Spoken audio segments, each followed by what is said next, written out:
नमस्कार मंडळी. तर आम्ही निघालो होतो सिव्हिल हॉस्पिटलला जायला. मला थोडासा तिथे काम होता, तर आम्ही दोघंही मायलेका निघालो होतो हॉस्पिटलला जायला. त्यानंतर हॉस्पिटलला आल्यानंतर बघू शकता सिव्हिल हॉस्पिटलचा व्ह्यू किती मस्त. आता मस्त रिनोव्हेट केलेला आहे. आता जणू काही प्रायव्हेट हॉस्पिटलच वाटतात. त्यानंतर इथे बघू शकता आपला डुगूचा मित्र मिळालेला होता. तर डुगू गेला त्याच्या मित्रासोबत बोलायला. आता त्याचे मित्र तर जिथे तिथे त्याला दिसतात आणि तो जातोच तिथे बोलायला.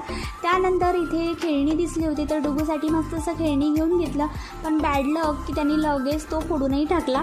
त्यानंतर घरी आल्यानंतर डुगू आता इथे लॉक ओपन करतोय. आता त्याला तर लॉक ओपन करता येत नाही, पण त्याला जिद्द असते की ते मलाच ओपन करायचं. त्यानंतर इथे आता आपला कार्टून डुगू काय करतो, त्याच्या बाबाच्या टी शर्टनी ना तो बनलेला आहे मेंढक. तर असंच त्याचं काही नाही काही दिवसभर सुरूच असतो. चॅनलवर का नवीन असाल तर माझ्या चॅनलला नक्की सबस्क्राईब करा. त्यानंतर व्हिडिओलाही लाईक करा, शेअर करा आणि छान छान कमेंट्स करा. बाय.